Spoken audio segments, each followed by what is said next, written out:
Mr Acting President, I welcome the motion presented by the member for Murchison on the issue of pill testing at festivals and music events in Tasmania.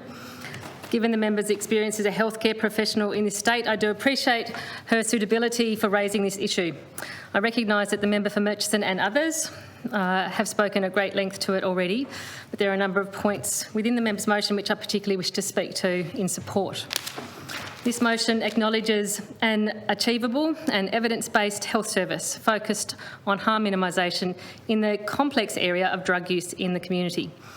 Each year, young Australian men and women require treatment in hospital or in fact lose their lives as a result of drug taking at festivals across Australia. And each year, the chorus of voices calling for greater action grows. These are not only the voices of grieving family members, although we should be listening to them. They are the voices of a whole range of others who question whether more could have been done, but also includes medical bodies like the Australian Medical Association, the Australian Nursing and Midwifery Federation and the Royal Australasian College of Physicians, among many, many others, many of whom are listed in the motion. These are voices that cannot and should not be ignored. We know what unites them. It's the goal of stopping young people dying at places of celebration. To date in this country, we have focused primarily on a criminal justice law enforcement response in relation to the presence of drugs at music festivals. A law enforcement response does have some impact in removing drugs from these events. However, no single approach can achieve a perfect outcome, and the law enforcement approach itself holds some dangers. For example, it's been suggested that the presence of police and sniffer dogs can precipitate the dangerous, rapid ingestion of drugs by young people to avoid being caught. They see the police, panic and take all their drugs at once, which is highly dangerous and has resulted in medical emergencies. Yet even given this unintended, unsafe impact, few would argue that we should cease our law enforcement efforts and responses. However, we must recognise that the law enforcement response is failing to fully protect our young people from harm. So we're faced with a choice: stick to the same methods, the same level of success, and accept the injuries and deaths that occur, or put in place additional strategies to complement the existing approach and stop some young lives being unnecessarily lost. Today, the member for Murchison has prompted us to consider just such a strategy. Mr Acting President, pill testing does not promise to be a complete solution either. However, we know there's growing evidence nationally and internationally that pill testing is being used successfully as a harm reduction strategy. It is saving lives. Most recently, in our own region, we see it introduced in New Zealand as a response alongside law enforcement. I would suggest that those who value a tough-on-drugs approach should welcome the addition of pill testing with open arms as a further measure alongside police presence and sniffer dogs to effectively get more drugs out of the hands of young people. This is precisely what the evidence tells us is achieved by implementing pill testing sites at festivals. Up to 2/3 of young people using the service dispose of their drugs. Far from being a soft option, the addition of this measure would be a demonstration of a strong, proactive approach to combat the impact and harm caused by drugs in our community, which is why I believe the police force in many other jurisdictions have been prepared to work with the implementation of pill testing, and they see it as a complement to their work.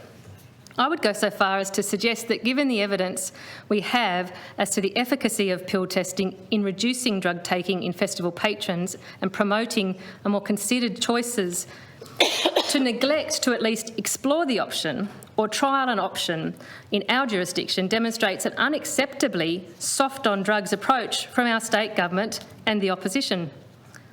The Australian federal government has acknowledged the importance of harm reduction as it forms one of 3 pillars of the National Drug Strategy. In already funding safer injecting practices and education programs about illicit drug use, the government demonstrates that it understands the important role of harm reduction and its willingness to use a health approach to combat the impact of drug use. Practices such as safer injecting spaces and needle exchange are well accepted, and we can see a significant and growing evidence base that positions pill testing similarly as an effective tool to reduce harm and protect lives. Evidence on pill testing points to a range of potential benefits, from changing behaviour of first-time users to providing young people with personal one-to-one discussions with qualified health professionals, from capturing long-term data on what substances are present in drugs to even providing an early warning system at festivals if a dangerous substance is detected. Ultimately, though, we have the potential here to save lives. To quote the President of the Tasmanian branch of the AMA in a media article in The Advocate, which supports pill testing, and I quote, "While we don't condone the use of recreational drugs, if pill testing can save lives of young people about to engage in risky drug-taking behaviour, then it will have served its purpose." End of quote. This is an important point. None of those calling for this approach are endorsing drug use or saying it is safe in any way. They are simply acknowledging that more should and can be done to try and save the lives of Tasmanian young people.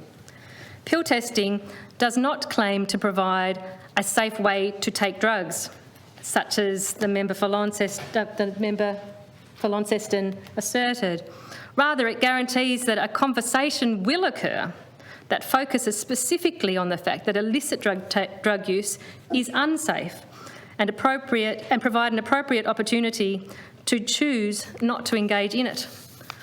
The reality is that young people from all backgrounds do engage in risky drug taking. In our current culture, music festivals are a particular environment in which that occurs. It is normalised. It is socialised as normal for many young people. And I note that the member for Launceston has concerns about normalisation. Well, I'm afraid to tell her that this horse has bolted, and the zero tolerance approach that we have had in place has failed as a single measure to combat it. For many young people intending to take drugs at a music festival, the personal encounter with a trained health professional in a pill testing tent is likely to be the only time they're given one-to-one medical advice on the dangers of drug taking. They receive clear information on the dangers associated with drug taking, encouragement to dispose of their drugs, regardless of the result of the testing, and a safe disposal method. I think this mechanism has particular value as an antidote to peer pressure that is often felt by young people in relation to drug taking at these events.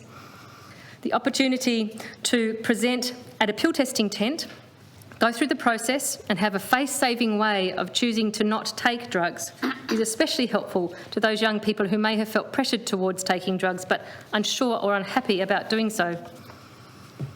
Information is also provided on what to do in the case of an emergency in relation to drug taking, which could have the additional benefit of equipping young people more broadly to respond promptly and effectively in the future to save the lives of their friends.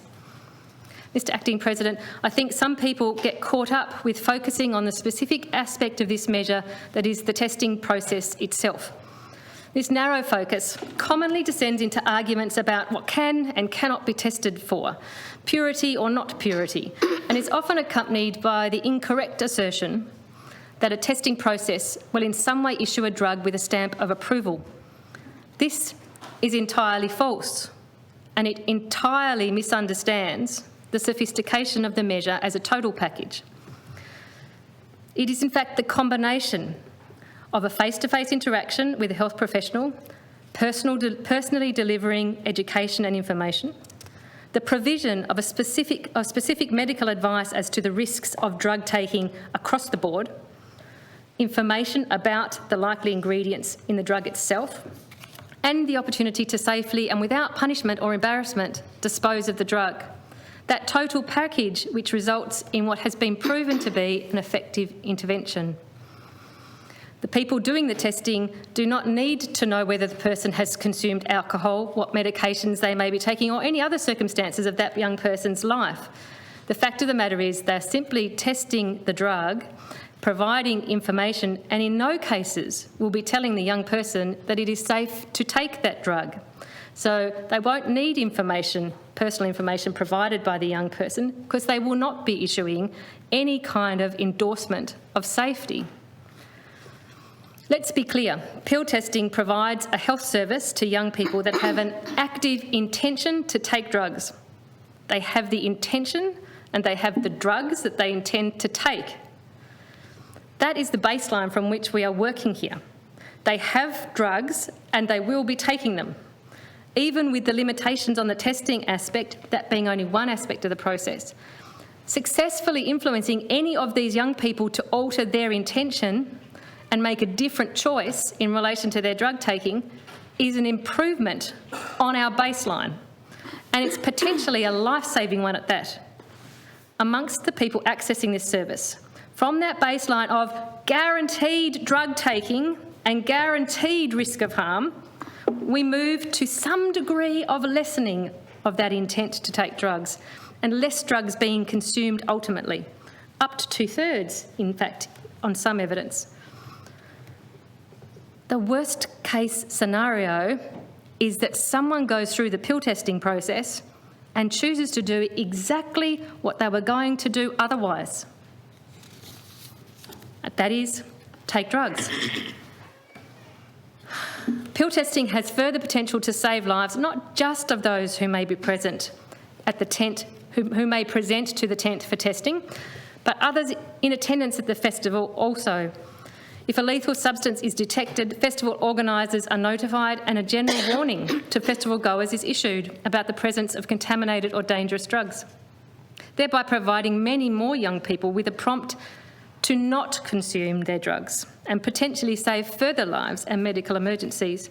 I agree with the points made by the member for Mersey about just the presence of the pill testing tent being a public health message in itself and having a positive impact ultimately on the people who observe it and whether they engage in that or not. Mr Acting President, let me sum up the key facts I see on pill testing. Pill testing decreases drug use, with evidence indicating up to 2/3 of young people who engage in that service choosing to dispose of their drugs as a result of the engagement. Pill testing does not endorse drug use. It specifically discourages it in a one-to-one interaction with a trained health professional. Pill testing does not ever say that drugs are safe. It in no way advises that, it always advises that drugs are harmful, provides clear education about the risks involved and advice that is always to not take the drugs. Pill testing provides young people with a supported opportunity to choose not to take drugs. Pill testing removes drugs from the festival environment safely. Pill testing educates and equips young people to better respond to emergency situations with their peers. Pill testing can occur alongside and in complement to a criminal justice response. It complements a tough on drugs approach.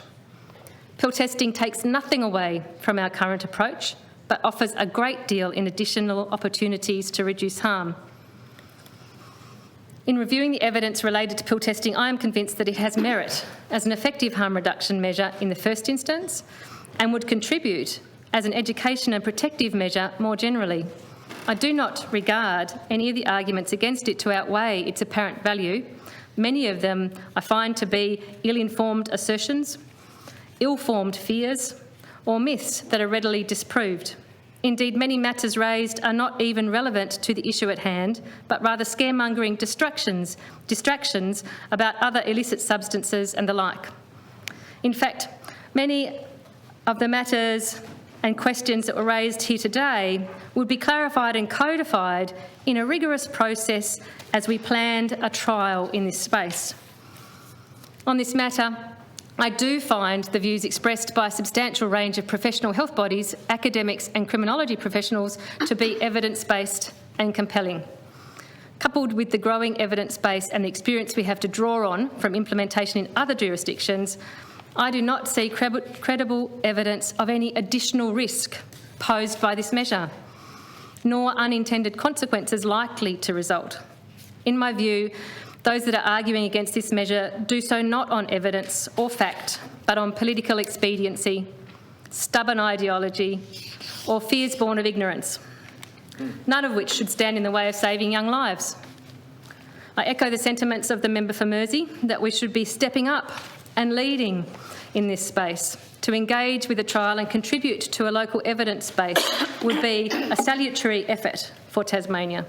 In my view, failure to act now to investigate the introduction of this health measure as part of our suite of responses to drug use would henceforth make us culpable in any drug-related injuries or deaths at Tasmanian music festivals.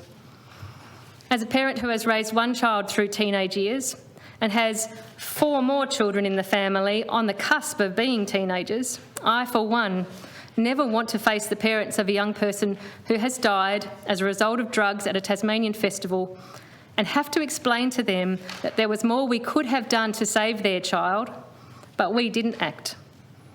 I wholeheartedly support this motion. The question is that the motion be agreed to. The honourable member for Windermere. The member for Coppers.